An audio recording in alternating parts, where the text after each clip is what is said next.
जय हिंद साथियों, कैसे हैं आप लोग। आशा करते हैं कि आप लोग अच्छे होंगे। और आज फिर से हम आपको आपके अपना परिवार ड्रीम क्लासेस में वेलकम करता हूं। तो हम लोग ये सेकेंड क्लास में चले थे, भाग 2, जिसमें नागरिकता के बारे में हम लोगों ने जानकारी प्राप्त किया था। नागरिकता के बारे में हमें सिर्फ एक चीज़ और ध्यान देनी है उसमें कि नागरिकता में हम लोग का सिर्फ एक चीज़ और ध्यान देना है कि नागरिकता प्राप्त करने की जो विधियां थी और समाप्त करने की विधियां, उसे ध्यान देना है। जिससे नागरिकता प्राप्त करने की विधियां की बात करें तो सबसे पहला है कि अगर किसी व्यक्ति या कोई बच्चा का जन्म भारत में हुआ हो तो भारत का नागरिक हो गया। अगर कोई बच्चा का जन्म हुआ है, वो भारत में हुआ हो, तो वो भारत की नागरिक है। परंतु उनके पिता यानी पापा या मम्मी या दादी कोई एक जो है भारत का नागरिकता रखे हुए हो। ऐसा नहीं है कि इंग्लैंड से कोई व्यक्ति आया और वो भारत घूमने के लिए आया और घूमने के वक्त यहाँ पर उनकी जो वाइफ थी, उन्हें बच्चे हो गए, तो अब वो कहेगा कि नहीं, भारत संविधान में लिखा हुआ है कि जो इनका यहाँ भारत में जिनका जन्म होगा वो भारत के नागरिक हो जाएगा। ऐसी बातें नहीं हैं। तो यानी कि जन्म होने के बाद हम लोग को ये भी ध्यान देना है कि मम्मी पापा या दादा दादी कोई एक ऐसा भी हो जो हमारे भारतीय नागरिकता रखे हुए हैं, तो हम उस जन्म वाले नवजात बच्चे को भारतीय नागरिक बना सकते हैं। दूसरा का है कि भारतीय नागरिक बनाने के लिए सबसे महत्वपूर्ण है कि पंजीयन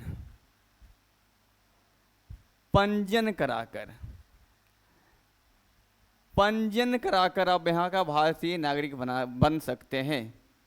पंजीयन कराने के बाद बात होती है कि पहले आइए भारत में घूमिए, उसके बाद आपको कुछ समय दिया जाएगी, जैसे 5 साल की समय ये है, उसके बाद आपको भारत का नागरिक दिया जाएगा। तीसरा का है कि आपको यहाँ घूमने, यहाँ अगर आप किसी भी राज्य के किसी भी स्थान पर 5 साल अगर लगातार रह गए हैं तो आप पंजीयन करा सकते हैं कि हमें भी भारत की नागरिकता चाहिए, और आप कहीं का भी हों तो आपको भारत की नागरिकता दिया जाएगा। उसके बाद बशर्ते आप किसी अन्य विदेश नागरिकता नहीं रख सकते हैं। जो व्यक्ति को भारत का नागरिकता मिल गया है, वैसे व्यक्ति विश्व के किसी अन्य देशों का किसी भी प्रकार की नागरिकता नहीं रख सकते हैं। अगर विश्व के किसी भी देश का नागरिकता आप रखे हुए हैं तो भारत की नागरिकता जो है समाप्त कर दी जाएगी। चलिए, ये हम लोग का था नागरिकता समाप्त करने की विधियाँ। अगर हम अब यहाँ से बात करते हैं हम लोग का भाग 3 के विषय में बात करें तो भाग 3 में हम लोग की आती है मौलिक अधिकार। भाग 3 में हम लोग की आती है मौलिक अधिकार। अब बात ये करते हैं कि जो मौलिक अधिकार भाग 3 में है, एक कौन सा अनुच्छेद से किस अनुच्छेद तक है, तो इसकी हम चर्चा किया गया है। अनुच्छेद 19 से लेकर अनुच्छेद 12 से लेकर अनुच्छेद 35 तक के, यानी भाग 3 में कितने अनुच्छेद हैं, तो अनुच्छेद 12 से लेकर अनुच्छेद 35 तक किसमें रखा गया है, तो भाग 3 में रखी गई है।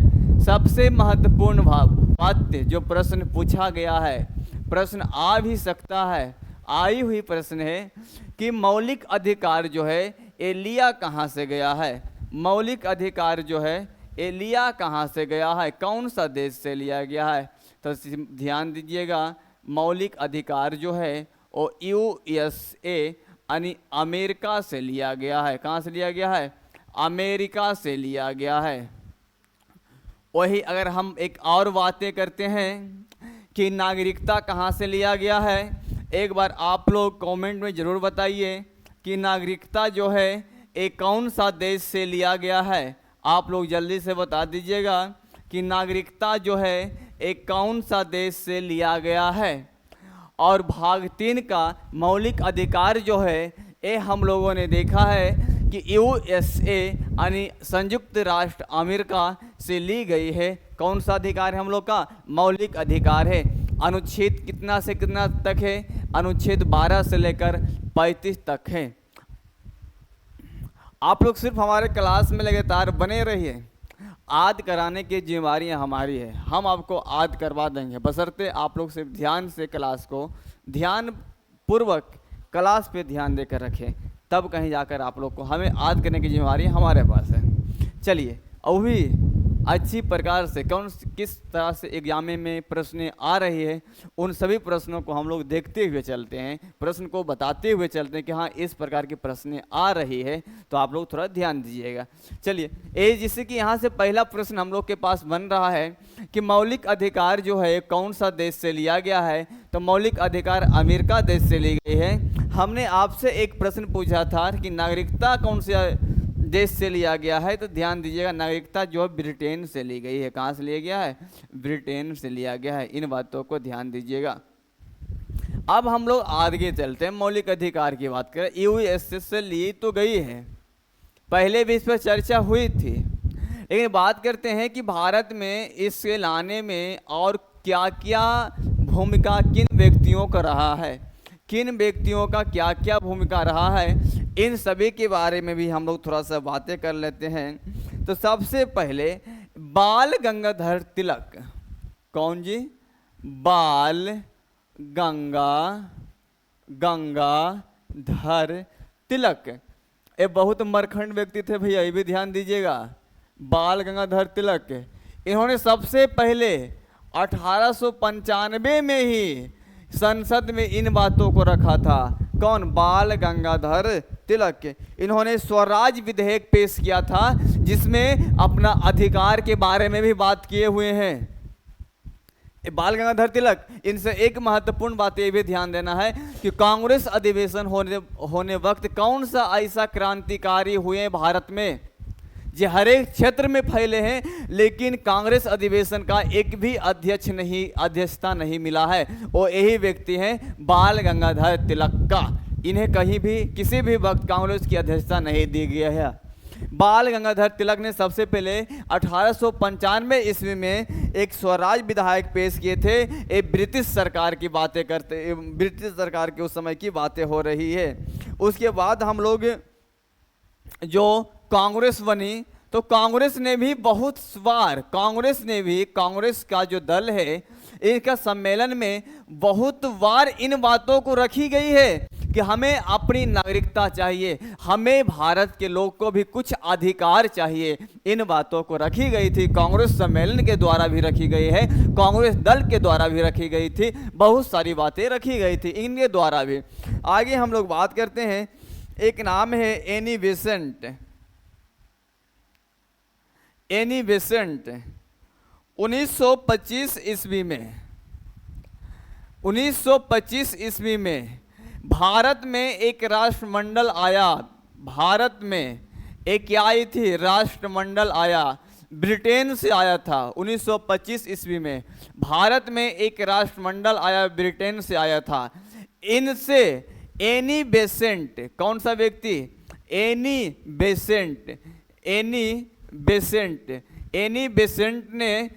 बेसेंट ने एक मांग कर दिया, फिर वही स्वराज की मांग जो तिलक जी ने मांगे थे 1895 ईस्वी में, उन्हीं बातों को फिर पुनः एनी बेसेंट ने 1925 ईस्वी में रख दिए। तो एनी बेसेंट से सबसे महत्वपूर्ण प्रश्न आप लोग यहाँ पे एक बात और ध्यान दीजिएगा कि एनी बेसेंट से आप लोग एक प्रश्न का जवाब दे दीजिए कि एनी बेसेंट जो है एक कौन सा आंदोलन से संबंधित है, कौन सा आंदोलन इनका महत्वपूर्ण था। आप लोग जानते होंगे, हिंट मार देते हैं, एक इन्होंने भी शुरू किया था, एक लाला लाजपत राय ने भी शुरू किया था। लाला लाजपत राय पंजाब में शुरू किए हैं और एनी बेसेंट मद्रास में शुरू किए थे। आप लोग इसका नाम जरूर बताइएगा। आगे हम लोग की ओर चलते हैं। आगे हम लोग एक बातों पर ध्यान दीजिएगा। 1928 1928 में नेहरू ने एक रिपोर्ट जारी किया था। उस वक्त भी इस मौलिक अधिकार को मांग के रूप में रखा गया था। नेहरू जी का जो रिपोर्ट आया था साइमन कमीशन के बाद की बातें करते हैं और 1928 की बात करते हैं, उस वक्त भी इनमें एक मौलिक अधिकार के प्रावधान को देखा गया था। द्वितीय गोलमेज सम्मेलन जब हुई थी 1931 ईस्वी में, द्वितीय गोलमेज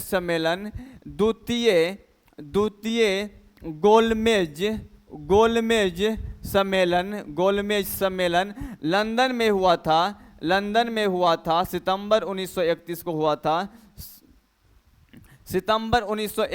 हुआ था। तो आप यहाँ पर एक बातों को जवाब दीजिएगा, इसमें भी मूल अधिकार का मांग रखा गया था। एक प्रश्न और, महात्मा गांधी किस गोलमेज सम्मेलन में भाग लिए हैं? आप इसका प्रश्न का आंसर भी देते चलिएगा।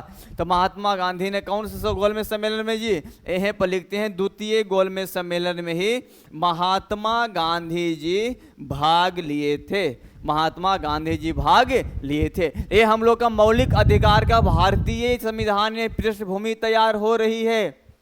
मांग शुरू हो गया था पहले से ही कि हमें भी अपना कुछ अधिकार चाहिए। यही अधिकार बाद में हम लोग का अमेरिका से निचोड़ के लेके चला आए, हम लोग का मौलिक अधिकार के रूप में बन गया। तो इसी बीच आप एक व्यक्ति का नाम सुने होंगे, सरदार वल्लभ भाई पटेल। तो इसके साथ आप ये बताइए कि 1931 में एक कांग्रेस की अधिवेशन हुई थी। वो अधिवेशन कहाँ हुआ था? तो ध्यान दीजिएगा, वो अधिवेशन हम लोग कराची में हुई थी, जो वर्तमान समय में किसका हिस्सा है? पाकिस्तान का हिस्सा है। कराची में हुई थी। किसकी हिस्सा है जी? वर्तमान समय में पाकिस्तान का हिस्सा है। और ये बात यहाँ पर बात ये होती है कि इसकी अध्यक्षता करने वाला व्यक्ति कौन है? वो थे सरदार वल्लभ भाई पटेल। सरदार वल्लभ भाई पटेल। हम बात करें कि कराची अधिवेशन में जो अधिवेशन हुई थी 1931 ईस्वी में, इसका अध्यक्ष करने वाला व्यक्ति कौन है? तो सरदार वल्लभ भाई पटेल हैं। पाकिस्तान, कराची कहाँ? पाकिस्तान है। पाकिस्तान को भय ज़्यादा लगता है किनसे? सरदार से। यानी सरदार कौन? सिख लोगों से ना। तो यहाँ पर हम सरदार से याद रखेंगे, पाकिस्तान ज़्यादा भयभीत होता है सरदार से। यानी कराची अधिवेशन में सरदार वल्लभ भाई पटेल। यहाँ पर भी मौलिक अधिकार का मांग किया गया था। यहाँ का प्रमुख मांग क्या था जी? तो मौलिक अधिकार ही कराची अधिवेशन का प्रमुख मांग था। मौलिक यानी कि मूल अधिकार, मौलिक यानी क्या हो जाता है? मूल अधिकार ही इनका महत्वपूर्ण मांग था। मूल अधिकार ही महत्वपूर्ण मांग था। तो कराची अधिवेशन से एक और बात है, यही कराची अधिवेशन वही हुआ है 26 मार्च से 29 मार्च 1931 ईस्वी के बीच में। इससे पहले 23 मार्च 1931 ईस्वी में हमारे हिंदुस्तान के 3 लाल को फांसी दे दी गई थी। नाम तो आप लोग जानते ही होंगे, भगत सिंह, राजगुरु और सुखदेव, जिनके तहत हम लोग 23 मार्च को हम लोग शहीद दिवस के रूप में मनाते हैं। तो यहाँ बातें ये आती, प्रश्न आता है कि उनकी मृत्यु के लिए शोक प्रकट करने के लिए आप ये बता दीजिए कि कराची अधिवेशन में महात्मा गांधी जी को कौन से काले झंडे दिखाए गए थे? किनको जी? कराची अधिवेशन में किनको? महात्मा गांधी को कौन सा झंडा दिखाया गया था? काले झंडा दिखाया गया। किस लिए? क्योंकि इन पे ये आरोप लगाया गया कि आप चाहते तो हमारे तीनों नौजवानों को बचा सकते थे, लेकिन आपने ऐसा नहीं किया। इस प्रकार से उन्होंने कहा कि यहाँ पे मतलब कि महात्मा गांधी के खिलाफ कराची अधिवेशन में नारा लगाए गए थे। हम मूल अधिकार की बात कर रहे हैं तो सरदार वल्लभ भाई पटेल के समय जो अध्यक्ष में, इनमें भी 1931 में मूल अधिकार को भी रखा गया था, मांग को रखा गया था। अब हम लोग आगे की ओर बात करते हैं। जब हमारे संविधान बनने को तैयार हुआ, संविधान आगे आने को तैयार हुआ, तो इस वक्त हम लोग इस वक्त हम लोगों ने एक अपना अलग अलग संस्था बनाया है। तो इनमें से 1945 ईस्वी में 1945 ईस्वी में एक नाम आप लोग सुने होंगे, तेग बहादुर। तेग बहादुर इन्होंने भी इन बातों पर चर्चा किया, भैया नहीं, हम मूल अधिकार भारतीय संविधान के, भारत के लोगों का एक आत्मा की तरह है, उसमें एक शक्ति प्रदान करेगा, एक स्वतंत्रता प्रदान करेगी, एक आज़ादी प्रदान करेगी। अभी कैसे हम जा रहे हैं, रास्ता में जाते रहेंगे, गरियाते रहे, कोई बोलेगा? कौन ना बोलेगा? गरियाते रहिए दिन भर। परंतु हाँ, ये भी ध्यान देना है कि उतनी तक गरियाना है ताकि आपके बगल वाला जो व्यक्ति जा रहे हैं उससे आपके गाली से कोई प्रभाव नहीं पड़े, नहीं तो तुरंत भागचार में नीति निर्देश तत्व है जो कि आपके मौलिक अधिकार को भी एक सीमित बनाने का प्रयास किया जाता है। इन बातों का भी ध्यान देना है। चलिए आगे हम लोग चलते हैं। 1985 में इन्होंने भी कहा था, इसी बीच एक मूल अधिकार बना भी दिया, जिससे कहने का मतलब है कि आप लोग का एक प्रश्न आता है कि अल्पसंख्यक एवं मूल अधिकार, इसकी अध्यक्षता करने वाला व्यक्ति कौन है? तो सरदार वल्लभ भाई पटेल। एक समिति बनाई गई थी सरदार वल्लभ भाई पटेल के द्वारा, मौलिक अधिकारों पर सहकार समिति। मौलिक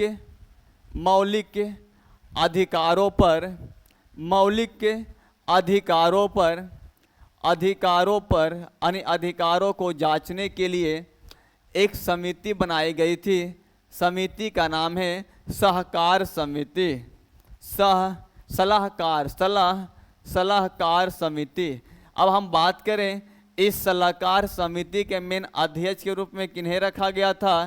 तो वो रखा गया है सरदार वल्लभ भाई पटेल को। मेन अध्यक्ष के रूप में इसमें किन्हें रखा गया था? तो ये रखा गया है सरदार जी को, यानी सरदार वल्लभ भाई पटेल जी को रखा गया है मौलिक अधिकारों के सलाहकार समिति के अध्यक्ष के रूप में। इसी का एक उप समिति बनाई गई थी जिसका अध्यक्ष हम लोग बात करते हैं। इन्हीं में अल्पसंख्यक के मौलिक अधिकार के लिए, किनके लिए जी? अल्पसंख्यक के मौलिक अधिकार के लिए भी एक उप समिति बनाई गई थी। और इस उप समिति का जो अध्यक्ष बने थे वो जेपी कृपलानी बने थे। कृपलानी बनाए गए थे। इन दोनों बातों को ध्यान दीजिएगा। सलाहकार समिति के अध्यक्ष किन्हें बनाया गया था मौलिक अधिकार वालों का जी? सरदार वल्लभ भाई पटेल को बनाया गया था जी। अल्पसंख्यक के मौलिक अधिकारों के लिए उप समिति बनाई गई थी, इसकी अध्यक्ष किन्हें बनाया गया था? जेबी कृपलानी को बनाई गई थी। यहाँ से हम लोग का कोई परेशानी होना नहीं चाहिए। चलिए अब एक बात हम और ध्यान देते हैं कि ये मूल अधिकार है क्या। इतना देर से हम लोगों ने इसके पृष्ठभूमि तैयार किया, लेकिन ये मूल अधिकार है क्या? कुछ तो है। हाँ भैया है। ये मूल अधिकार मिलने से हमें एक शक्ति प्रदान होती है, एक स्वतंत्रता प्रदान होती है, एक आजाद परिंदे की वास्ते हम लोग काम करते हैं। किसी प्रकार का कोई प्रतिबंध नहीं है। ये हमारा मूल अधिकार हमें सिखाती है।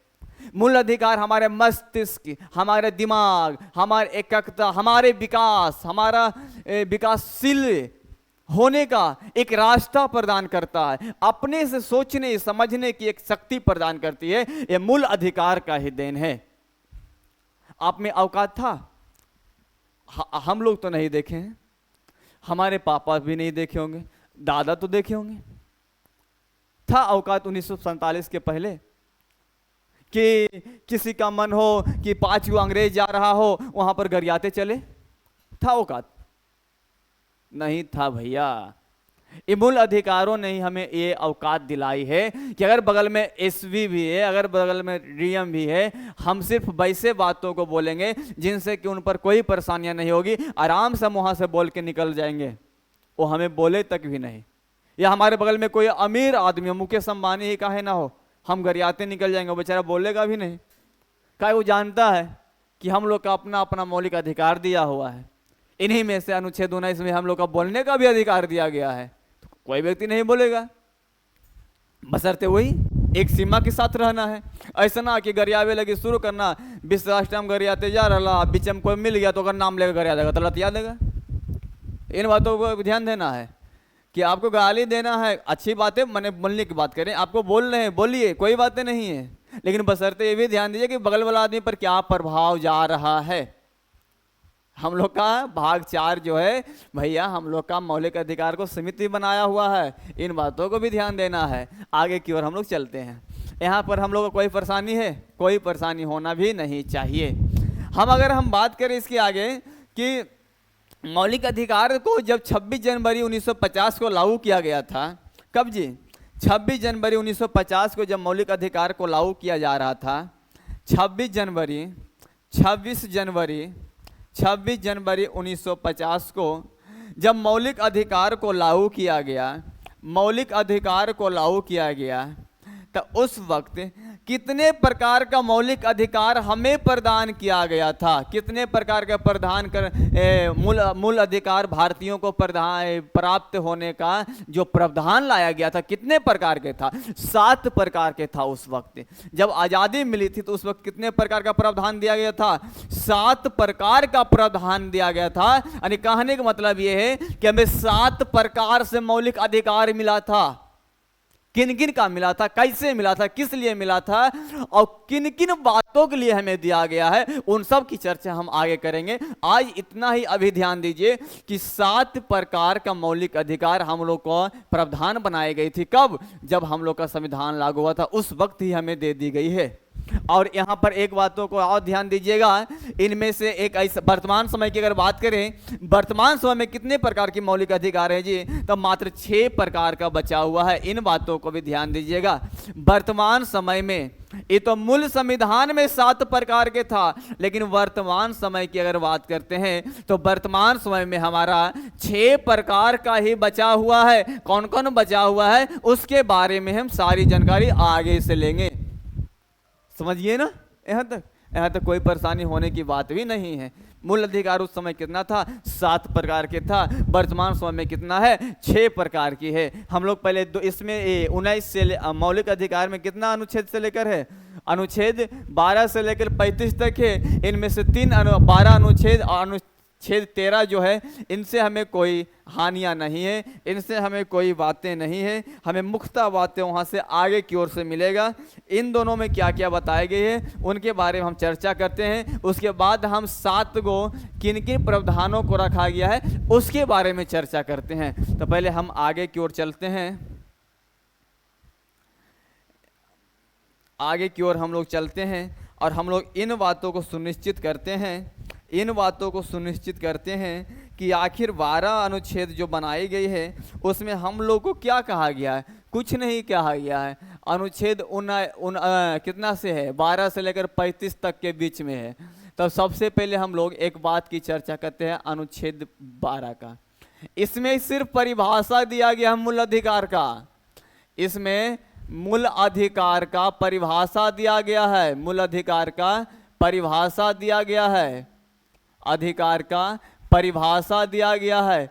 या तो वहीं पर आप लोग को लिखा हुआ मिलेगा कि राज्य का परिभाषा दिया गया है, या तो यहाँ पर एक बात और देखने को मिलेगा कहीं कहीं कि राज्य का परिभाषा दिया गया है। राज्य का परिभाषा दिया गया है। तो यहाँ पर ये मत समझ जाइएगा राज्य मतलब एक सिर्फ सिंपल से राज्य के बारे में बात नहीं भैया। यहाँ राज्य की मतलब वो तो राज्य है ही है, राज्य के मतलब यूटी और स्टेट है ही है। साथ ही साथ जो विभिन्न पद का जो चर्चा है, विभिन्न जो नौकरियां में जो विभिन्न पद है, विभिन्न एजेंसी है, गैर एजेंसी हो या सरकारी एजेंसी हो, उन सबों को भी राज्य के रूप में रखा गया है। इन बातों पर भी ध्यान दीजिएगा कि राज्य के शब्द का मतलब क्या होता है। ये नहीं होता अन्य किसी एक खास राज्य के बारे में बताई गई है, बल्कि उनमें स्टेट भी है, केंद्र शासित प्रदेश भी है, और साथ ही साथ नौकरी का जो पद है या फिर जो एजेंसी है, गैर सरकारी हो या फिर सरकारी एजेंसी हो, उन सभी की यहाँ पर एक राज्य शब्द लाकर सबको अपने आप में समेट लिया है। समझ गए ना, सबको अपने आप के अंदर का किया है, घुसा लिया है ये राज्य आकर। या इसमें मूल अधिकार की परिभाषा भी दे सकता है या राज्य का परिभाषा भी दे सकता है। अगला हम लोग एक बात और है, अनुच्छेद 13 की बात करते हैं। अनुच्छेद 13 हमें क्या प्रदान करती है? तो अनुच्छेद 13 की हम बात करते हैं। इनमें सबसे पहले तो इन बातों को भी ध्यान दिया गया है, इसमें बताया गया है कि हमारा जो मौलिक अधिकार है ये हमारा अपना अधिकार है। मौलिक अधिकार के लिए संसद में कोई ऐसा कानून बनाने की माने कि नहीं बना पाएगा जो कि हमारे मौलिक अधिकार का एक भाग को भी एक शब्द को भी अगर किसी प्रकार की हानियां पहुंचाती है तो वैसे कानून को देश में लागू नहीं होने दिया जाएगा।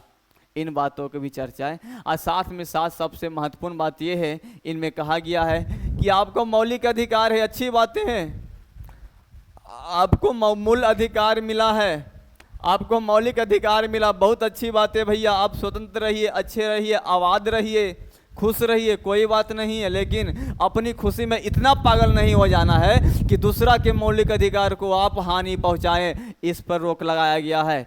अपना खुशी में इतना पागल ना हो जाओ कि दूसरा का जो खुशी है यानी दूसरा का जो मूल अधिकार है, दूसरा का जो मौलिक अधिकार है, उसे तू हानि पहुंचा सके, इस पर रोक लगाई गई है। इस पर क्या लगाया गया है?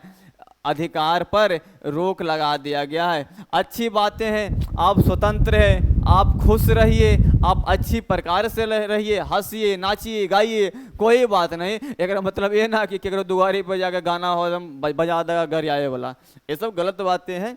तो इन बात की चर्चा किया गया किसमें? 13 में, कि आप मूल अधिकार है, अपनी मूल अधिकार को किन्हीं अन्य व्यक्तियों की मूल अधिकार का कोई नुकसान नहीं पहुंचाइए, नहीं तो इस पर रोक लगाई भी जा सकती है। इन बातों की चर्चा की कही गई अनुच्छेद कितना में? 13 में। 12 में तो कुछ नहीं भी है, राज्य का परिभाषा है। 13 में कहा गया है कि आप ऐसा काम नहीं कीजिए जिससे कि हमें कोई हानि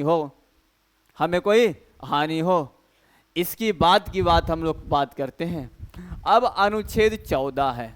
देखिए अनुच्छेद 14 में हम लोग की समानता की बातें तो है, लेकिन अब यहाँ पर से हम एक बात पर हम जिक्र किए थे इससे पहले कि पूरा मौलिक अधिकार को ही 7 प्रकार के प्रावधान में डाला गया है।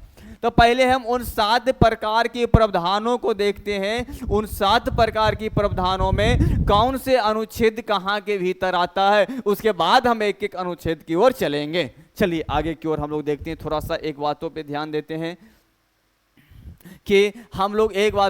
देते हैं कि मौलिक अधिकार के 7 प्रावधान था जब संविधान लागू हुआ था, उस वक्त की बात करते हैं। कौन कौन से प्रावधान हैं जरा उन पर भी हम समान तरीके से चर्चा कर लेते हैं एक बार। देखिए सबसे पहला प्रावधान हम लोग के बीच है समानता का अधिकार। यानी हिंदुस्तान में जो व्यक्ति है, इस भारत में, इस भूगर्भ में, इस भूमि पर, भूगर्भ में की बात करें, भूमि पर की बात करें, जल में भी जो भी मछली है, उन सब का भी एक ही अधिकार है। वो अलग बात है कि हम लोग का जो मानव श्रृंखला या तो फिर संसार का जो पारिस्थितिकी श्रृंखला जो बनाई गई है उसमें हम लोग एक दूसरे का भक्षण करते रहते हैं, वो अलग बात है। लेकिन हमारे संविधान के सबका जीवन के लिए क्या है? एक समान है। तो समानता का अधिकार दिया गया है, ये अनुच्छेद 14 से लेकर अनुच्छेद 18 के बीच में रखी गई है। इन बातों को भी ध्यान दीजिएगा। इसके बाद है स्वतंत्रता का अधिकार। हमें किन किन बातों के लिए स्वतंत्र बनाया गया है, हमें किन किन बातों के लिए स्वतंत्र अधिकार दी गई है कि जो मन है जो करेंगे, कोई बोलता ही रहे, कोई ना बोलेगा। इन बातों की चर्चा हम लोग किसमें देखते हैं? अनुच्छेद 19 से लेकर 22 के बीच में हम लोग देखेंगे। यही हम बात करें आगे, शोषण के विरुद्ध अधिकार है। अनेक की शोषण मतलब ये नहीं है कि किसी का हानि माने कि होता है ना, फिलहाल कुछ शोषण होता है महिला बलात्कारी, ये सब का, ये सब शोषण के बारे में बात नहीं। शोषण का मतलब ये हुआ कि किसी बच्चों से काम नहीं करवाना है, या किसी को वैसे व्यक्ति को से आप काम करवा रहे हैं और उससे काम करवा लिए और पैसा दिए हैं नहीं, इन सभी शोषण के विरुद्ध के अधिकार कहा गया है। 23 और 24 के अंतर्गत रखी गई है, 23 और 24 के अंतर्गत रखी गई है। उसके बाद हम लोग का धार्मिक स्वतंत्रता का अधिकार दिया गया है। हमारा हिंदुस्तान है भैया, यहाँ 75 को धर्म रहता है। अब एक धर्म में 75,000 जाति है। कहने की मतलब है कि हमारे यहाँ कम से कम तो 10 गो धर्म है, और हर एक धर्म में देखिए उसके भीतर घुस के देखना ना, 75 गो जाति मिलेगा। जैसे हम ही लोग का हम ही लोग का हिंदू धर्म की अगर बात करते हैं, इसमें कितनी प्रकार की जातियां हैं, कई प्रकार की जातियां हैं। यहाँ तक तो नामों हम लोग की पता नहीं है बहुत सारा का। कुछ लोगों का जो मेन हमारे आसपास के रहने वाले जो लोग हैं, जो जातियां हैं, उन्हें हम लोग जानते हैं, औरों को तो नहीं जानते। बस यही बातें होती है। तो हम लोग का अपना अपना धर्म मानने का एक स्वतंत्रता रखी गई है। अनुच्छेद 25 से लेकर 28 के बीच में इन बातों को रखा गया है। उसके बाद 29 और 30 में यह कहा गया है कि आपको पढ़ाई लिखाई के बारे में, रहन सहन के बारे में जो अधिकार है वो दिया गया है 29 से 30 के बीच में। 29 और 30 के बीच में इन बातों की चर्चा की गई है। वही हम संवैधानिक उपचारों की बात करते हैं, ये अधिकार 32 में, अनुच्छेद 32 में कहा गया है। इसी अनुच्छेद 32 को ही भीमराव अम्बेडकर ने कहा भैया ये संविधान की आत्मा है। कौन? अनुच्छेद 32। प्रश्न पूछा हुआ है, इन बातों पर ध्यान दीजिएगा। संविधान, फिर हम अनुच्छेद में चलेंगे। तो संविधान की आत्मा कौन है जी? तो अनुच्छेद 32। आगे की ओर हम लोग चलते हैं। संपत्ति का अधिकार की बात है 31 में। कितना में है? अनुच्छेद 31 में संपत्ति का अधिकार था, लेकिन वर्तमान समय में इसे समाप्त कर दी गई है। वर्तमान समय में इसे क्या किया गया है? इसे समाप्त कर दिया गया है। कब किया गया था? 1978 ईस्वी में किया गया था। 1978 ईस्वी में किया गया था। 1978 ईस्वी में इसे पुनः समाप्त कर दिया गया। अब 44वां संशोधन के द्वारा इसके बारे में चर्चा हम आगे की ओर चलेंगे। अब हम एक एक अनुच्छेद का, एक एक प्रकार को हम लोग बारीकी से देखने का प्रयास करेंगे और ध्यान से देखने का प्रयास किया। याद कराने की गारंटी हमारी है ना। आप सिर्फ देखिए ध्यान से। पहला में क्या कहा? समानता, सबके लिए एक नियम कानून, एक बराबर होना चाहिए। इन बातों की चर्चा की गई। कहां से कहां तक? 14 से लेकर 18 तक, 5 अनुच्छेद में। कितना में जी? 5 अनुच्छेद में कहा गया। क्या क्या कहा गया है हम लोग देखने का एक प्रयास करते हैं। देखिए क्या क्या कहा गया है। सबसे पहले हम लोग की बात यह है कि हम में क्या पहला रखा गया है? तो समानता का अधिकार कहा गया है। रे भैया, समानता का अधिकार कहा गया है। इस समानता का अधिकार जो है कौने से कौने अनुच्छेद के भीतर है?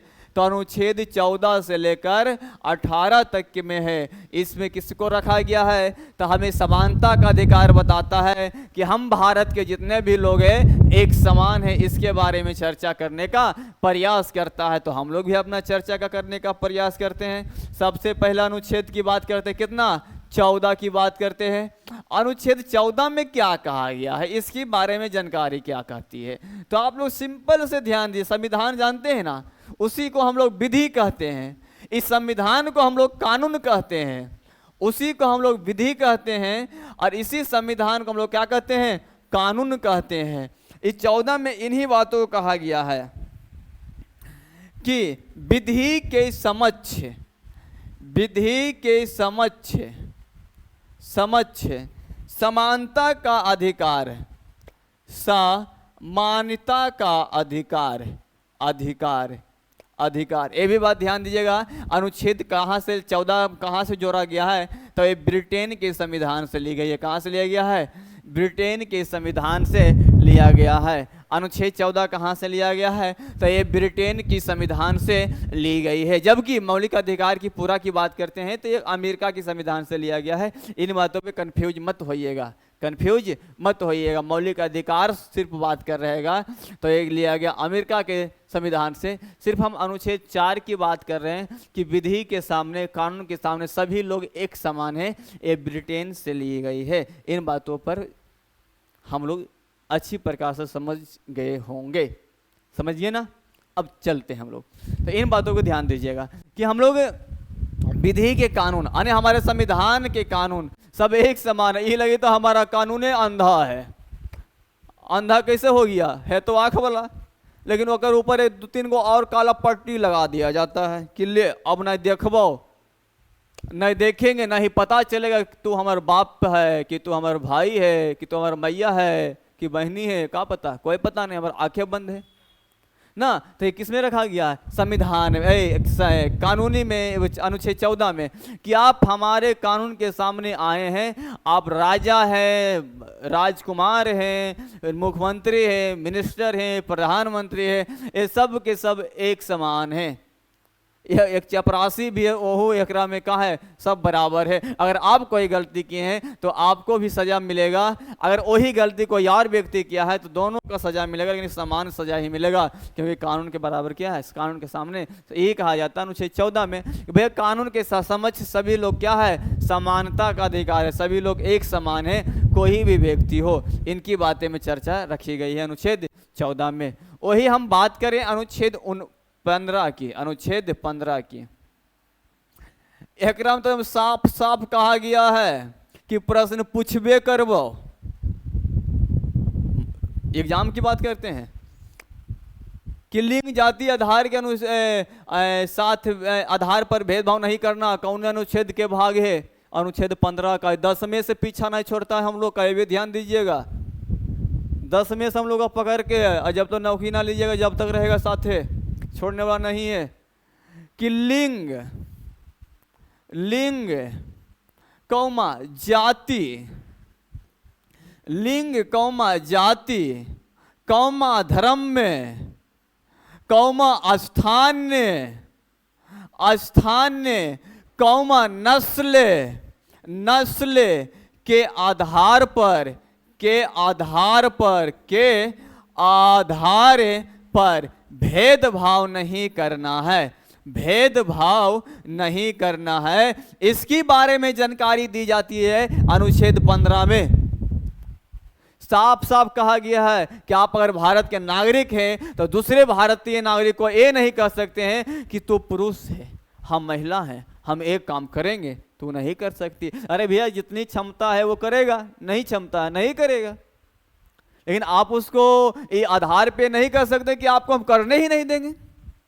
किस कोई जाति के लोग हैं वो मंदिर बने हैं, मंदिर में जाने के जो लाइनें लगेगी उसमें उसको लगना है, आप लगा दीजिएगा, बाद में कहेगा ना तो ये जाति का नहीं है, बाहर निकलो, थोड़ा मौका था निकाल देगा। संविधान जानेगा तो दूध थप मारेगा वजी पर ही। तो इन बातों पर भी ध्यान दीजिएगा कि इसमें अनुच्छेद 15 में कहा गया कि लिंग जाति धर्म स्थान धर्म के नाम पर अब किसी प्रकार का भेदभाव हमारे भारत में नहीं कर सकते हैं, इसकी चर्चा किया गया है। वही हम अनुच्छेद 16 की बात करते हैं, इसमें लोक नियोजन की बात की गई है। अनुच्छेद 16, अनुच्छेद 16 लोक नियोजन, लोक नियोजन, लोक नियोजन के मतलब होता है सरकारी नौकरी करने वाले में या कुछ भी पद वैसा हो जो लोगों के लिए लाया गया हो, समझिए ना। ऐसे कहते हैं रोजगार का अवसर प्रदान करना, इन बातों को भी चर्चा अनुच्छेद 16 में है। लोक नियोजन में ये साफ साफ कही गई है कि कुछ लोगों को आरक्षण दिया जाएगा, कुछ लोगों को क्या दिया जाएगा? आरक्षण दिया जाएगा, आरक्षण दिया जाएगा।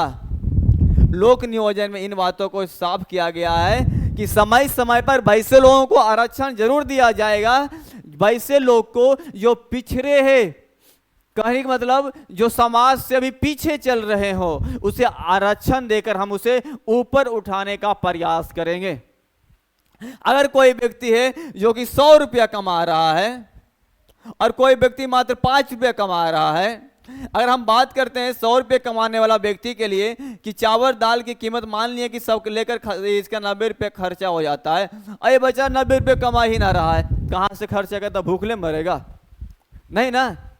इसके लिए सरकार राशन फ्री कर दिया है, 5 केजी लेकर जाइए, अब पुनः 5 केजी पर पुनः वोट दीजिए। तो इन बातों के लिए ध्यान दीजिएगा। तो इसमें क्या होगा? इसके लिए कुछ ना कुछ तो उपाय किया जाएगा, कुछ आरक्षण दे लीजिए भैया। इनके लिए 1 केजी चावल का दाम 20 रुपया है, तो आपके लिए 1 केजी चावल का दाम कुछ रुपया तो कम देगा, 15 रुपया है।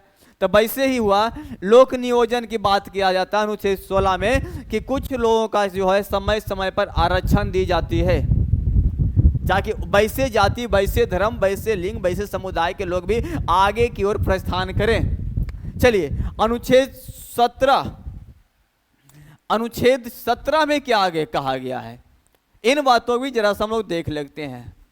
इसमें छुआछूत, छुआछूत को समाप्त किया गया है। को क्या कहा गया है? समाप्त किया गया। जैसे मान लिए कि हम हिंदू हैं, अब मान लिए कि कोई हमें बगल में मुस्लिम हो या ईसाई हो या सिख हो, एक दूसरे में टच कर देगा, तू हमारा छू दला है, तू दूसरे धर्म के लोग है, अब हम जाके गंगा पानी से नहाएंगे। वो कहेगा मुस्लिम धर्म के लोग, बोला तू हमारा छू दला है, हम जाके इतर से नहाएंगे। अब सिख धर्म वाला कहेगा हम जाते हैं अमृतसर में, अमृतसर का जो क्या बोलता है तालाब बना हुआ है, जाके नहा के आएंगे तब कहीं जाके शुद्ध होंगे। तो कहानी का मतलब ये है कि जो छुआछूत, छूने में जो ये जो काम हो रहा था पहले की मामला में, इसे समाप्त करने का प्रयास किया। प्रश्न यहाँ से आया हुआ है कि छुआछूत का जो संबंधित है वो कौन सा अनुच्छेद से है? तो अनुच्छेद कितना से है? अनुच्छेद 17 से संबंधित है। चलिए आगे की ओर हम लोग शुरू करते हैं। ये हम बात करते हैं, अगर आगे अनुच्छेद कितना में 18 की बात करते हैं, अनुच्छेद 18 की बात करते हैं। इसमें कहा गया है कि उपाधि का अंत, उपाधि का अंत। अब कहिएगा एक्कर का मतलब है उपाधि का अंत मतलब राजा राजा ना रहेगा तो ना रहेगा, वो घरे तक राजकुमार है, बाहर निकला ना कुल राजकुमार खत्म। यहाँ एसपी डीएम और जज का पावर चलेगा, कानून का पावर चलेगा। यानी कहने का मतलब ये है कि भारत में जो हम लोग उपाधि पहले जन्मजात उपाधि जो मिलता है वो उपाधि समाप्त कर दी गई है। हाँ, भारत सरकार के द्वारा प्राप्त किया हुआ उपाधि आपके पास रहेगा। जैसे कोई व्यक्ति पीएचडी कर लिए हैं, उन्हें डॉक्टर की उपाधि मिलता है। कोई व्यक्ति भारत रत्न से सम्मानित हुए हैं तो उन्हें उस प्रकार को मिलेगा। यानी कि भारत सरकार के द्वारा जो भी उपाधि दिया गया उसे आप रख सकते हैं। आप अपने नाम के आगे आईएएस बन गए तो आईएएस लगा सकते हैं, एसपी लगा सकते हैं, लेकिन कभी भी गलती से भी महाराजा नहीं लगा सकते हैं। पहले लगो हलो, अब ना लग तो कहा कि अनुच्छेद 18 में कहा किया गया है उपाधियों का अंत कर दिया गया है। यही तो है समानता का अधिकार भैया, सब एक समान में है। सब कहाँ है? एक समान में हिंदुस्तान में है। देख लिए पहला अनुच्छेद 14 क्या कहा कि आप कानून के सामने आइएगा ना तो अक्षय मूल्य है कानून, सब एक समान है। और 15 में क्या कहा है कि लिंग जाति आधार पे कोई भेदभाव नहीं होना चाहिए। 16 में क्या कहल को है कि लोक नियोजन, नौकरी पाना है तो कुछ ऐसे भी लोग हैं जो पीछे है, उसको हम आरक्षण देके पुनः आगे निकालने का प्रयास करेंगे। 17 कहता छुआछूत की खत्म कर देंगे, 18 कहता हम उपाधि का अंत कर देंगे। ये हमारा समानता का था। अब हम लोग के पास समानता के बाद दूसरे की बात करते हैं तो हम लोग के पास था क्या चीज? तो स्वतंत्रता का अधिकार था। प्रावधान 2 में स्वतंत्रता, स्वतंत्रता का अधिकार था। ये भी अपने आप में अति महत्वपूर्ण है। यहाँ तो प्रश्न आती ही आती है, अधिकार है, यहाँ तो प्रश्न आएगा ही आएगा भैया। सबसे पहले बात ये है कहाँ से कहाँ तक? तो 19 से लेकर 22 तक के बीच में। कहाँ से कहाँ तक है? तो 19 से 22 के बीच में है। कहाँ से कहाँ तक है जी? तो 19 से 22 के बीच में है। इन बातों को भी हम लोग को जिक्र करना चाहिए। कहाँ से कहाँ तक है? तो 19 से 22 तक बीच में है। यहाँ तक कोई परेशानी है? होना भी नहीं चाहिए आप लोग के यार। चलिए अनुच्छेद 19 की बातें करते हैं। सबसे पहले बातें करते हैं अनुच्छेद 19 की। अनुच्छेद 19 इसमें साफ साफ कहा गया है कि हम आपको, यानी कि सबसे पहले मूल संविधान की बात करते हैं। मूल संविधान में साफ साफ कहा गया था कि आपको हम 7 प्रकार की स्वतंत्रता का अधिकार दे रहे हैं। कई प्रकार की? 7 प्रकार की स्वतंत्रता का अधिकार दे रहे हैं। यानी कहने की मतलब है कि आप 7 प्रकार से आजाद हैं, आपको जो मन करना है वो कीजिए, कोई कुछ नहीं बोलेगा। अब कौन कौन से 7 प्रकार का है वो हम लोग चलेंगे, लेकिन ये भी एक बात ध्यान दीजिएगा कि वर्तमान समय में कितना प्रकार के बचा हुआ है जी? तो वर्तमान समय में अनुच्छेद 19 में जो है वो मात्र 6 प्रकार का स्वतंत्रता का अधिकार बचा हुआ है। कितना प्रकार का? 6 प्रकार का बचा हुआ है। कौन कौन सा है जिसे हम लोग देखने का प्रयास करते हैं। अनुच्छेद 19 के ए कहता है कि बोलने की स्वतंत्रता है। हमारा जो भी मन होगा हम बोलेंगे, बोलने की स्वतंत्रता। हमारा जो भी मन होगा हम बोलेंगे, कोई कुछ नहीं बोलेगा, हमारा अधिकार है, मौलिक अधिकार है। मन है तो रास्ता पे जा रहे हैं, भुनभुनाते जाएंगे तो कोई बोलेगा? कोई ना बोलेगा। हमारा अपना अधिकार है, घरियाते चलेंगे, कोई बोलेगा? कोई ना बोलेगा, अपना अधिकार है। लेकिन जरा 13 नंबर को भी ध्यान दीजिएगा, वो कहा है कि आप उतनी अपना मौलिक अधिकार का प्रयोग कर सकते हैं जिससे कि दूसरका के मौलिक अधिकार का कोई परेशानी ना हो। इन बातों भी ध्यान देना है। घर आएंगे लेकिन नाम लेके नहीं गाली देना है, इन बातों को भी ध्यान दीजिएगा। चलिए कोई बात नहीं है। ए में क्या करता है कि हमें बोलने की स्वतंत्रता मिली है, इसी के भीतर परेश आता है। क्या आता है? इसी के भीतर हम लोग का परेश आता है, मीडिया आता है, जो है वो माइक लेके चला आता है, भैया बोलिए आपने कैसा क्या रहा, अभी पहलगाम में हमला हो रहा है, बोलता है आप बताइए कैसे हमला हुआ, यह हुआ, ये किसका कारण है? मूलाधिकार कारण है। बोलने की हमें स्वतंत्रता दी गई है प्रेस के माध्यम से। इन बातों को भी हमें ध्यान देनी पड़ती है। अगर हम 2 की बात करते हैं तो इसमें कहा बी की, दोनों है, जब ए लिखे हैं तो बी लिखना होगा। बी में क्या बोला गया है कि बोलने की स्वतंत्रता के बाद आप सभा कर सकते हैं, आप लोगों को एकत्रित कर सकते हैं, एकत्रित कर सकते हैं, वो भी बिना हथियार का। हथियार नहीं रखना है, हथियार नहीं रखना है। कहने की मतलब ये हुआ कि आप हिंदुस्तान के लोग हैं ना जी, आप लाइए 10 लोग को अपना एकत्र कीजिए, सभा कीजिए, अपना लोगों को समझाइए, जिन बातों में भी समझाना हो। इसी के माध्यम से ना अभी हम लोग क्लास करते हैं। हाँ, हम लोग का एक क्लास में कोई भी टीचर, मैंने हम लोग के पास अभी जो भी हो बच्चे हो, कोई टीचर के पास ऐसा है कि 2-2 हज़ार की सभाएं होती, मतलब बच्चे रहते हैं। किन्हीं के पास ऐसा जो 100 है, किन्हीं के पास 5 भी है। सभा एकत्र हो गया लोगों ने, तो ये तो भैया अधिकार ना होता तो होता ही नहीं। तो इसमें साफ साफ कहा गया है आप सभा कीजिए, एकत्र होइए, लेकिन किसी भी प्रकार का हथियार नहीं रखना है। इन बातों को भी आर्म्स एक्ट भी लगाने का प्रयास किया गया है। तो समझदार होने से अच्छा यही है कि बंदूक गोलियों से दूर ही रहिए तो अच्छा है ना। काका उसमें हमारा संविधान में कोई भी अधिकार दिया नहीं गया है। अब हम अनुच्छेद सी की बात करते हैं। हमने सभा कर लिया, अब मन हो गया कि सभा में चुनाव आ रहा है, जैसे विधानसभा का, आओ सभा कर लिए। हम लोगों ने गांव में एक बैठक बुलाई, तो सब लोगों ने मान लिया, बहुत से लोगों ने, मुखिया मुखिया सब आ गया और सबके भैया आप इतना अच्छे बोलते हैं, ऐसा कहाँ ना करते हैं कि आप अब की बार MLA का चुनाव ही लड़ लीजिए, नॉमिनेशन करा लीजिए। मन गदगद आ जाएगा, अरे क्या बात है यार, हम भी MLA यानी विधायक बनेंगे। हा। तो क्या करेगा, यानी कहने की मतलब है आप एक अलग से दल बना लीजिए, यानी संगठन बनाने की स्वतंत्रता है। क्या बनाने की स्वतंत्रता है जी?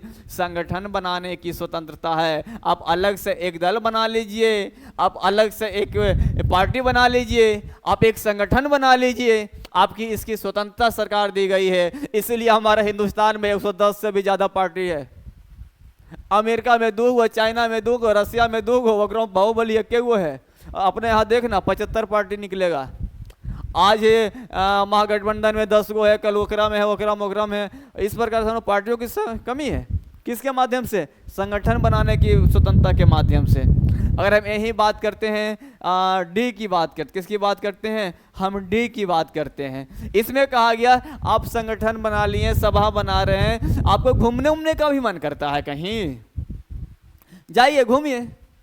भारत के किसी भी देश में आप घूम लीजिए, भारत के चारों दिशा में आप घूमिए, भारत के चारों दिशा में घूमिए, भारत के हर एक क्षेत्र में घूमिए, चारों दिशा में घूमिए, भारत के हर एक क्षेत्र में आप जाइए, कोई नहीं बोलेगा आपसे कि आप काहे यहाँ आए हैं, कि हमारा स्वतंत्रता है, हमारा मौलिक अधिकार है, अपना भारत माँ के कहीं पर भी जा सकते हैं, इसकी हमें आज़ादी दी गई है, अधिकार दिया गया है, मूल अधिकार दिया गया। कहाँ दिया गया था? आराम से निकालिएगा, अनुच्छेद 19 के डी, अनुच्छेद 19 के कितना में? डी में ये बात की चर्चा की गई है, हमें भारत में कहीं भी घूमना है आराम से घूम लीजिए, ना तो कोई वीजा है ना तो कोई पासपोर्ट है, किसी से कोई मतलब नहीं है। अपना राज्य के नाम भी मत बताइए ना, कोई पूछेगा नहीं पूछेगा। वो अलग बात है कि हर एक जगह का अपना कुछ क्षेत्रीय मामला होता है। वो कहते हैं ना घर पर कुत्तों पहलवान होता है शेर को भगा देता है, वही बात होती है। हम यहाँ रह रहे हैं, कहीं अन्य एरिया में चले जाएंगे तो वहाँ के लोग तो पूछेगा है ना आप कहाँ से आए हैं,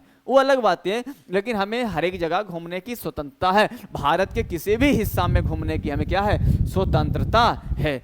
अब हम आगे की बात करते हैं ई की। अब देखिए भैया, घूमते घूमते हम लोग का मन लग गया कौनो देश में, आ कौनो मिल गई ता ना लगेगा कि मिल गई तो बगल में घर बनवा ले, यानी एजी हमहू रहे बगले में होकर, ताकि आँखिया के सामने रहे, नजरिया के सामने रहे, भागे ना आगे से ना। तो कहने की मतलब है वो नए भागता कब, जब वहाँ पे रहे लग भी तब ना, यानी निवास करे लगेगा तब ना। यानी कहने की मतलब है भारत के हम किसी भी एरिया में हम निवास कर सकते हैं, भारत के हम किसी भी एरिया में निवास कर सकते हैं। हमें घूमने का स्वतंत्रता है तो वहाँ बसने का भी स्वतंत्रता है, इसकी हम लोग का मूल अधिकार दिया गया है अनुच्छेद 19 के ई के साथ। और इसी के साथ हम लोग का ई के बाद एफ में ये भी बातें कहा गया है, आप ओकर चक्कर में रहबा कि ओकरा से एकदम मत पूछो ना, तो उसके भूखले रहेगा, खाइबो करेगा ना भैया। अब बाद में अगर दोनों में सेटिंग हो गया तो खर्चा वो तो उठाना पड़ेगा। इसके लिए क्या करना होगा, किसी ना किसी व्यापार करना होगा, व्यवसाय करना होगा। तो ये भी कहा गया है कि आप कहीं भी रह के अपना व्यवसाय कर सकते हैं, अपना व्यवसाय कर सकते हैं, इसकी भी स्वतंत्रता दी गई है अनुच्छेद 19 के एफ में। आप कहीं भी रह के अपना व्यवसाय भी कीजिए, कोई बात नहीं है। इसी के सबसे अंतिम था जी में, एक था संपत्ति का अधिकार। किसका अधिकार था, संपत्ति का अधिकार था, जो वर्तमान समय में समाप्त कर दिया गया है। इसे कहाँ भेज दिया गया है जी, इन बातों को भी ध्यान दीजिएगा। इसे कहाँ भेज दिया गया है, इसे भेज दिया गया है 300 के काम में। कब भेजा गया था, तो एक संशोधन बुलाई गई थी, कौन सा, 44वां संशोधन। कब बुलाई गई थी, 1978 इसमें बुलाया गया था। और इसके तहत उसे कहा किया गया, संपत्ति के अधिकार जो है इसे मूल अधिकार से हटाकर कानून के अधिकार में रख दिया गया। इन बातों से हम लोग सहमत हैं, तो होना भी जरूरी है, क्योंकि यही जानकारी सही है कि हम लोग का अपना अधिकार है। लेकिन हमारा जो ये संपत्ति है, ये बाबू माई का जो बनाया हुआ ये 50 बीघा जमीन है, या 4 बीघा जमीन है, या 2 बीघा जमीन है, या 1 बीघा जमीन है, क्यों हमारा नहीं है, या हम लोगों का कोई भी नहीं है। 50 बीघा वाला हिंदुस्तान का है तो 4 बीघा वाला हिंदुस्तान का है। हमारा जमीन, हमारा संपत्ति का मूल अधिकार नहीं है, वो कानूनी अधिकार है। सरकार को जब आवश्यकता पड़ेगी, जब उन्हें लगेगा कि हमें इस जमीन की आवश्यकता है, इस संपत्ति की आवश्यकता है, वो हमसे ले सकते हैं और अपना कार्य कर सकते हैं। हाँ, बशर्ते उसके लिए हमें तो कुछ मुआवजा दिया जाएगा, मुआवजा मिलेगा, इसकी जानकारी है कि भैया उसके मुआवजा दीजिए, कानूनी रूप में है। लेकिन हाँ, अगर सरकार की आवश्यकता पड़ेगा तो आपके उस जमीन को ले जाएगा। इन बातों को भी हमें ध्यान देनी है। तो इन बातों को ध्यान देना। मूल अधिकार में मानी स्वतंत्रता के अधिकार में कौन सा अधिकार को समाप्त कर दी गई है, तो संपत्ति के अधिकार को समाप्त कर दिया गया है। अब हम यहीं से बात करते हैं अनुच्छेद कितना का जी, अनुच्छेद कितना का, अनुच्छेद 20 का। अनुच्छेद 20 का देखिए, इसमें दोषी लोग के संरक्षण किया दिया गया है। इसमें वैसे लोगों के संरक्षण किया गया है जो दोष सिद्धि में संरक्षण करने की बातें की गई है। किसमें, दोष सिद्धि में, यानी कि निर्दोष है कि दोषी है, जब तक इसकी सिद्धि नहीं हो जाती है, इसकी सिद्धि नहीं हो जाती है, जब तक इसे संरक्षण देने का काम किया जाए। हमारे क्या हिंदुस्तान है यार, अपराधी नहीं है उसे भी बचाइए, और जो अपराधी हो गया है उसे भी बचाइए। ये अपना हिंदुस्तान है ना। देखिए अनुच्छेद 20 में कहता है दोषी सिद्धि के संरक्षण है। इसमें 3 प्रकार की बातें कही गई। पहला ये कहा गया है कि अगर कोई व्यक्ति एक अपराध किया है, एक अपराध किया है, तो एक अपराध के लिए एक ही सजा होना चाहिए। एक अपराध के लिए एक ही सजा होना चाहिए, सजा, समझिए ना। अगर हम एक बार में एक अपराध किए हैं तो उसकी हमें एक ही सजा मिलेगा, एक अपराध का एक ही सजा। इससे हमें दोषी सिद्ध संरक्षण के नियम के अनुसार, यानी कि अनुच्छेद 20 के अनुसार ये हमारा अधिकार है, या तो फिर संविधान हमें ये देगा कि एक अगर हम गलत किए हैं तो उसके लिए हमें एक ही सजा देने का प्रावधान करेगा। दूसरी की बात तो ये भी कही गई है कि अगर अपराध जिस समय हुआ है, अपराध जिस समय हुआ है, अपराध जिस समय हुआ है, जिस समय हुआ है, उसी समय के कानून के अनुसार, कानून के अनुसार, कानून के अकॉर्डिंग, कानून के अनुसार सजा दी जाएगी। अगर अपराध हम अभी किए हैं तो अभी के कानून के अनुसार ही हमें सजा दिया जाएगा। अगर हम बाद में कभी करेंगे तो उस कानून के अनुसार दिया जाए। लेकिन अगर अभी सजा किए हैं और हमारा न्यायालय में मुकदमा चल रहा हो, वो लंबा चला गया हो, और बाद में कहीं जाके हमें न्यायालय से मतलब कि सजा सुनाई जाती है 5 साल के बाद, वहाँ कुछ नियम कानून की चेंजिंग हो गया, तो इससे हमें मतलब नहीं है। हमें आज जो नियम है ना, इसी के अनुसार हमें क्या मिलेगा, सजा मिलेगा। अगला कहा गया है कितना में, 3 में, कि व्यक्ति खुद अगर गवाही देता है, व्यक्ति खुद अगर गवाही देता है, गवाही, व्यक्ति खुद अगर गवाही देता है, गवाही देता है, व्यक्ति खुद अगर गवाही देता है तो न्यायालय इसे नहीं मानेगा, ये मान्य नहीं होगा। ये साफ साफ कही गई है।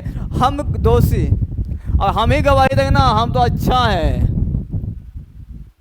हम मार भी दिए, और बिन कहेंगे कहाँ मारे हैं, वो तो गलती से मरा गया है ना, गोलियां चलाए थे कहाँ, वो तो अंगुली से दबा गया है, और जाके दिमाग में खोपड़ी में घुस गया है और वो पार हो गया है ना। अपनी बचाव तो करेंगे ना भैया। इसीलिए कानून में कहा गया है, संविधान में कहा गया है कि अपना ही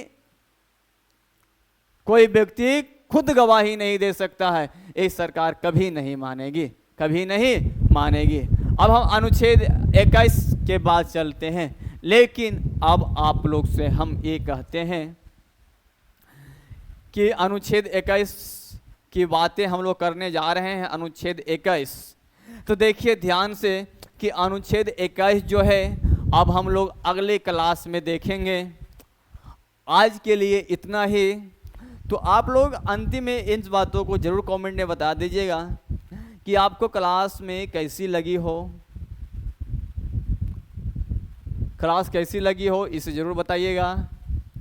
और इसमें आपको और क्या परेशानियां हुई हो, कोई डाउट हो, उसे भी लिख दीजिएगा। हम देखने का प्रयास करेंगे, सुधारने का प्रयास करेंगे। आज के लिए इतना ही, फिर हम मिलते हैं अगले क्लास में। जब तक के लिए जय हिंद, जय भारत।